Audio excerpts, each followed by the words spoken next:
Imaginez que vous dépensez 5 € chaque matin pour un café en allant au travail, 15 € pour un bon déjeuner au food truck, 4 € pour des transports trop chers, 2 € pour une petite gourmandise et 140 € mensuels en abonnement inutile. Cela représente exactement 10 000 € gaspillés chaque année. C'est la réalité de la plupart des gens. Dès qu'ils reçoivent leur salaire, l'argent semble s'évaporer. Pourquoi? Parce qu'ils n'ont pas de routine de paie.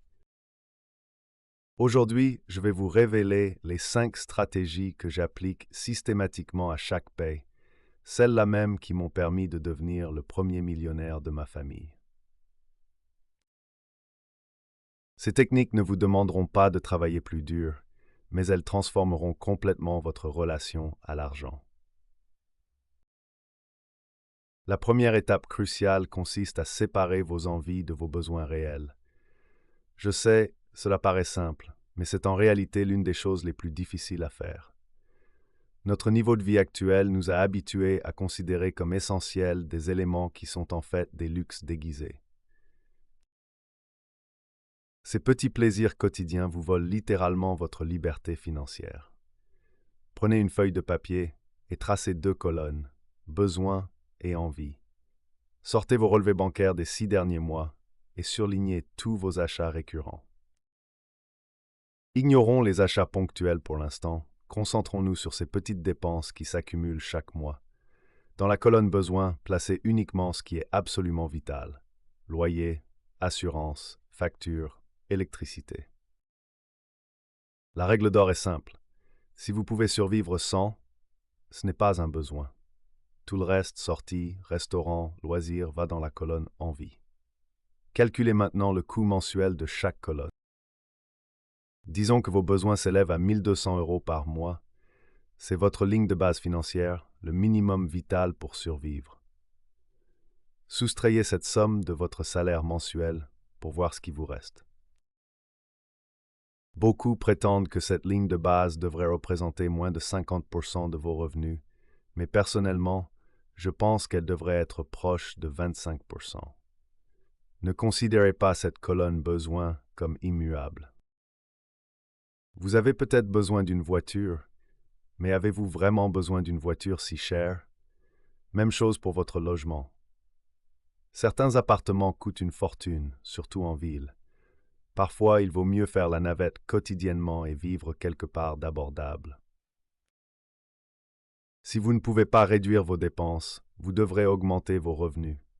C'est parfaitement possible grâce à une promotion ou une activité complémentaire. Rappelez-vous, votre potentiel de gain dépasse toujours votre potentiel d'économie. Je comprends que 25% puisse sembler impossible maintenant. Je n'ai pas grandi dans la richesse et il m'a fallu beaucoup de temps pour atteindre cet objectif. Mais avec toutes les opportunités d'activités secondaires en ligne aujourd'hui, c'est plus accessible que jamais. Ne pensez pas que je dis simplement aux pauvres de gagner plus. Je comprends que c'est plus complexe. Traitez mes 25% comme un objectif auquel tendre. Pour la colonne envie, additionnez tout et soustrayez de votre salaire. Idéalement, cela devrait représenter moins de 25% de votre paye, car nous avons besoin d'argent pour les étapes suivantes qui vous feront vraiment progresser. La deuxième destination de votre argent devrait être un compte épargne à haut rendement. Dans un monde idéal, il vous reste 50% de votre salaire à ce stade. Au lieu d'économiser tout, je recommande d'en placer 20% sur un compte épargne à haut rendement dans une banque différente de votre compte courant pour éviter la tentation. Actuellement, mon compte épargne rapporte environ 4% par an, contre 0,05% pour mon compte courant. Certains proposent 7% d'intérêt, ce qui est formidable tant que vous n'êtes pas obligé de bloquer votre argent et que la banque est fiable. L'objectif de cette épargne est de créer un filet de sécurité accessible en cas d'urgence, pas de faire de l'argent. Bloquer ces fonds va à l'encontre de ce principe. Je ne peux pas assez insister sur l'importance d'avoir un filet de sécurité. La vie n'est pas un long fleuve tranquille, et un jour ou l'autre, une urgence surviendra. Cette réserve sera là quand vous en aurez besoin. Que ce soit une maladie qui vous empêche de travailler ou une panne de voiture, vous pourrez faire face sereinement. Cette épargne ne doit être utilisée que dans des situations graves, pas pour s'offrir une bière supplémentaire quand on est à court d'argent. Il est choquant de constater qu'en mai 2023, un Américain sur 5 n'avait aucun fonds d'urgence. Si quelque chose tournait mal, il n'aurait aucun moyen de faire face et devrait probablement contracter un prêt avec des taux d'intérêt énormes, s'enfonçant encore plus. Votre fonds d'urgence devrait couvrir 3 à 5 mois de votre ligne de base financière, idéalement 6 mois. Une fois que vous avez mis de côté 20% de votre salaire suffisamment longtemps pour atteindre ce montant, vous pouvez allouer plus d'argent aux prochaines étapes. Il devrait vous rester 30% de votre salaire. Où placer le reste? Dans le seul endroit où vous obtiendrez un retour sur investissement garanti. Normalement, si quelqu'un vous promet un profit garanti, je vous dirais de fuir. Mais ici, c'est 100% vrai car je parle de rembourser vos dettes à taux élevé. Pourquoi investir en bourse pour un possible 8 à 10% de rendement quand vous pouvez avoir un retour garanti de 25% en remboursant la dette qui ronge votre richesse chaque jour?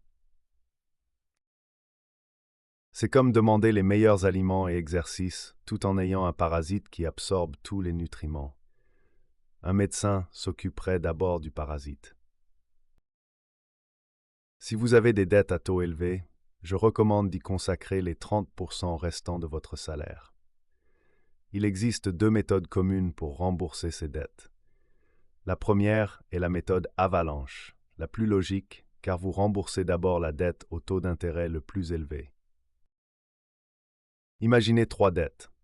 Dette A, carte de crédit de 5 000 € à 20% d'intérêt. Dette B, prêt familial de 1 500 € sans intérêt. Dette C, prêt au taux de 2 500 € à 15% d'intérêt. Avec 500 € par mois selon la méthode avalanche, vous attaqueriez d'abord la dette A car elle a le taux le plus élevé. Cela prendrait environ 13 mois et vous paieriez 515 € d'intérêt. Puis vous vous attaqueriez à la dette C pendant 5 mois avec 88 € d'intérêt et finalement à la dette B en 3 mois sans intérêt. Total, 21 mois et environ 613 € d'intérêt. La seconde option est la méthode boule de neige, l'approche psychologique où vous remboursez d'abord les plus petites dettes. L'idée est que vous avez l'impression de progresser plus vite.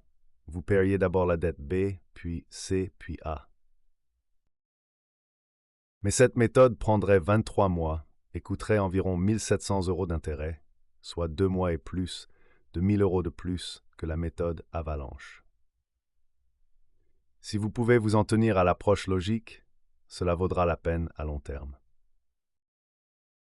Une fois votre filet de sécurité constitué et vos dettes à taux élevé remboursées, vous pouvez consacrer ces 50% combinés à faire fructifier votre patrimoine. La quatrième étape consiste à ouvrir un compte d'investissement avantagé fiscalement. Quand vous recevez votre salaire, l'impôt sur le revenu est prélevé immédiatement.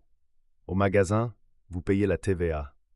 Si vous possédez un bien, vous payez des impôts fonciers. Même quand vous investissez et réalisez un profit, vous êtes frappé par l'impôt sur les plus-values. Je ne peux pas vous aider pour la plupart, mais heureusement, il existe un moyen légal d'éviter l'impôt sur les plus-values de vos investissements. En France, vous voudrez utiliser un PEA ou une assurance vie. Aux États-Unis, c'est un Roth IRA. Ces comptes permettent d'investir sans se soucier des impôts. Je placerai 35 à 40% de votre argent excédentaire dans l'un de ces comptes et l'investirai dans un fonds indiciel à faible coût comme le S&P 500. Au fil des années, cela m'a rapporté en moyenne 8 à 10% par an, libre d'impôts. Bien sûr, je vivrai ni fairly et si le conseiller financier GEF, les actions peuvent baisser et tout toward important de prendre le risque. Imaginez investir 250 € par mois. En supposant un rendement annuel moyen de 8%, vous auriez 1,3 million d'euros en 45 ans, complètement libre d'impôts. Vous pouvez vérifier ces calculs sur un calculateur d'intérêt composé. Je comprends que ce soit une façon assez lente de construire sa richesse, mais si vous êtes constant, c'est historiquement une stratégie très réussie.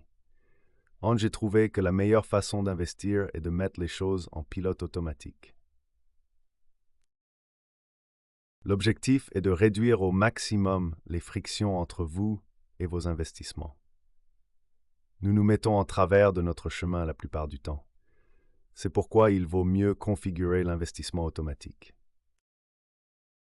Cela éloigne l'argent de vous et la plupart du temps, vous ne remarquez même pas qu'il est parti jusqu'à ce que vous vérifiez votre compte d'investissement et ayez une belle surprise. Mon fils fait actuellement une expérience. Il a commencé à investir 5 € par jour, le prix moyen d'un café, dans le S&P 500. Cela fait presque exactement 1 an qu'il a commencé et il a investi 1 530 €. Son investissement vaut maintenant 1 770 €, soit un rendement de 13,68%.